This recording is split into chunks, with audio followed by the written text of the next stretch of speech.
So now, with all this quarantine, I'm finally beginning to understand why Rabbi Shimon Bar Yochai, after 12 years in a cave, walked out, and the first person he saw, he turned him into a pile of bones. Okay, for those of you who don't know, Rabbi Shimon Bar Yochai was, when the Romans were chasing Rabbi Shimon Bar Yochai, he hid. He went inside a cave. It was like a man cave, and the greatest man cave of all time. He had a stream of running water. He had a boxer tree. He had a sand pit. Now, this boxer tree, for those, again, some of you might not know this, but boxer trees is like kind of, if you've ever tasted a boxer, they're like bananas, except without any flavor and with 4 giant pits and consistency like pavement. Anyway, he hid for many years, 12 years, and finally he exited the cave after learning much deep mysticism and eating tons of boxers. And the first person he saw a neighbor mowing his lawn. You can imagine how he felt, you know, all that fresh grass, that delicious dandelions, edible. He was the first to use laser eye treatment. Now, I think we have a lot in common, you know, us in our social isolation and Rabbi Shimon Bar Yochai, because he had water to wash his hands, and we have Purell and toilet paper. We're all stocked up. He had a boxer tree with that was the only thing he could eat for 12 years. We have cereal, breakfast, lunch, and supper. My kids are eating cereal and milk, Frosted Flakes with sugar.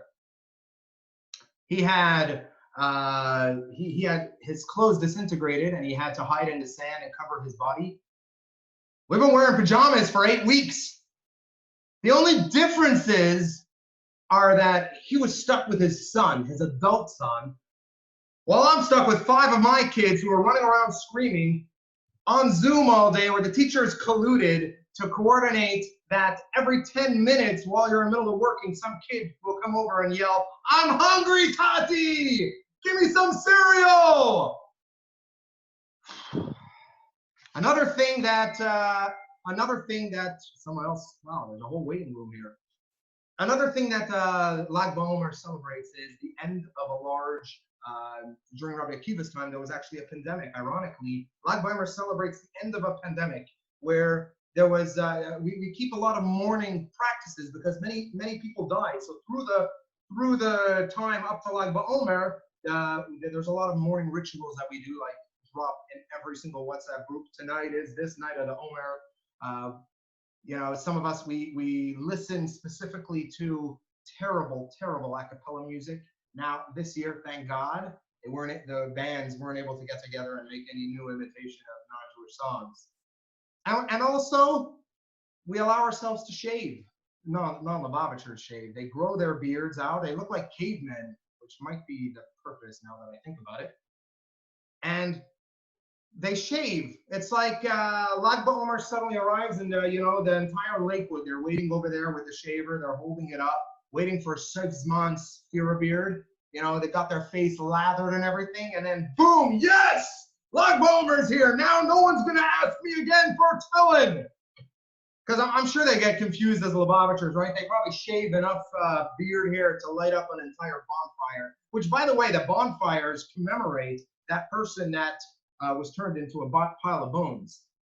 And I always wonder, like in Lakewood, that one Lubavitcher, you know, who keeps his beard after Lag BaOmer, do you think that non-Jews look at him and like say like, wow, that guy didn't get the memo? Anyway, so you could come in. No, not now. All right. Lag BaOmer is full of random traditions. Like, for example, you know, these traditions that like have no history related to them. Like, for example, like on Lag BaOmer, everyone knows you go out to the fields and you take bows and arrows and you shoot them in the fields, except that no one ever takes bows and arrows, goes to any fields. All right. Bows and arrows are dangerous. We know what Yishmael did to Yitzchak. We don't want to be like Yishmael. That's one of the weird things about. Another weird thing is, you know how every single yontif has like its own food, like Purim has hamantashen because we want to eat Haman's ears, which is kind of weird. And Hanukkah has latkes because we need to have enough oil in our bodies to last 8 days. So Lag BaOmer's food is hot dogs. There's no explanation why, but everyone eats hot dogs on Lag BaOmer. I don't know, I always wondered what the meeting went like. All right, it's Lag BaOmer, we're making this holiday. What kind of food are we gonna make? Hey, I got an idea. Let's go with marrow bones. That would be highly appropriate after whatever Shimon Bar Yochai did. And this, I'm sure this other wise guy was just like, nah, let's have hot dogs. You know, they're hot. And I like hot dogs. And just, we kind of rolled with it and went with it. And to this day, we all eat hot dogs without knowing why. There's no reason, no explanation why we eat hot dogs. As a Lubavitcher, though, here's how we celebrate. We celebrate Lag BaOmer with parade. Because the truth is that we, like most Jews, look at holidays and they see food, different foods for different holidays. Chabadniks, we look at holidays and we see different vehicles, you know, like sukkahs. It's a pickup, right? We take the back of a pickup, we throw a sukkah on there, put on top of the roof some like really pointing, I don't know, bamboo, stick inside a couple of lovin', and just don't drive too fast or you're definitely killing the car behind you. Hanukkah, RV, drive around blasting music, handing out, throwing out jelly donuts. I once saw one of those Hanukkah mitzvah tanks got into an accident and filled with jelly donuts. That thing looked like a crime scene, let me tell you. Lag BaOmer is, what's the word? Flatbed trucks. There you go. We all take floats. When I was in yeshiva, it was like a month of no school. You basically skip school to make floats. Really what you're doing is putting together a paper mache cave, just painting it brown, and you're like, all right, here's a float.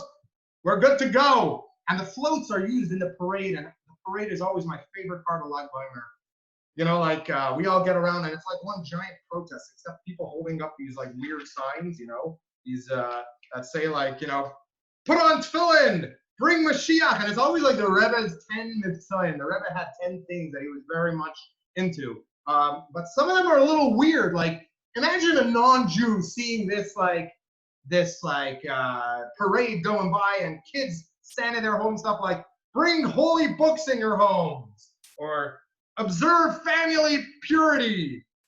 You know, that, like, what is family, like, are we muggles? Is this Harry Potter? Like, what, you want me to take a bath? Like, what's going on here? I always thought they probably found it the strangest thing. Anyway, this year, it's, I've been preparing for Lag BaOmer. I wanted to make it a little exciting. So I decided to do like, you know, I like went in quarantine way early. Last year, Lag BaOmer, I just decided, I'm taking my kids, we're spending 12 years in the basement, cave. And this year, we're finally gonna, Lag BaOmer, I'm gonna allow them to come outside and see the air. And if my neighbor is turning on his damn lawnmower,